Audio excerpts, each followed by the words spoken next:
How's it going, everybody? Welcome to the Daily Review, episode number 375. And the film I'm going to be reviewing for you guys today is kind of the Oscar buzzed about film, The King's Speech. The King's Speech is directed by Tom Hooper, who also did the film The Damned United, which I never saw, which has Michael Sheen. It's a sports, or I believe it's football, excuse me, pardon me, my viewers from the UK, I was about to call it soccer. But this film, The King's Speech, stars Colin Firth, Geoffrey Rush, and Helena Bonham Carter, and it centers on the Duke of York, who has a terrible stammering problem. He can't get through any sentences. He has to give a speech at the beginning of the movie that he just basically cannot complete because he's stuttering through the whole thing. His father, King George V, basically passes away and he becomes King George VI, and he realizes, you know, in order to be the king, I'm going to need to talk, and I need to learn how to not have this stammering problem. They go to Geoffrey Rush, who he has kind of a different method of teaching people to stop stuttering, and what ensues is kind of a quirky little film, a very nice little film, and quite a funny film.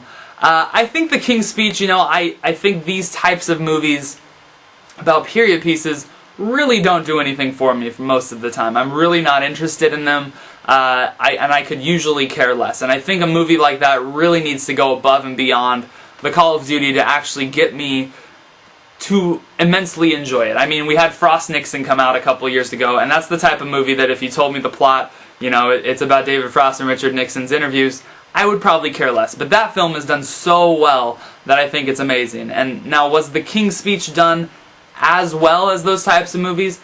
I would say no, but I do still think that it's quite a good film. I think that a lot of this review is going to be my personal preference, as opposed to whether or not the film is actually on a standard good. Because I think The King's Speech, on a technical level, I see nothing wrong with it.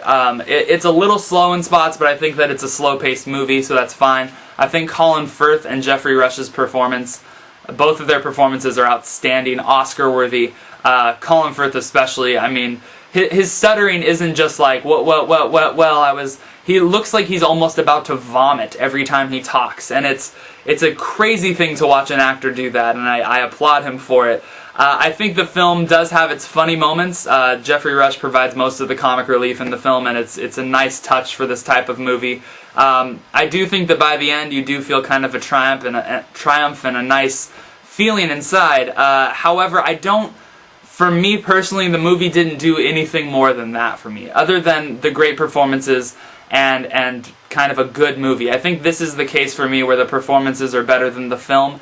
I would still recommend people go check out the movie. I don't think it's a masterpiece or a 5 out of 5 or anything, but it's still quite a great film. I would give The King's Speech, it would probably fluctuate to either a 3.5 or a 4, but I'm going to say a very strong 3.5 out of 5. Don't get me on the numbers, you sticklers. Just listen to what I have to say, and then you can decide for yourself. I think it's a pretty solid movie, though, so check it out. Thank you guys very much for watching, and I will be back tomorrow with another one for you.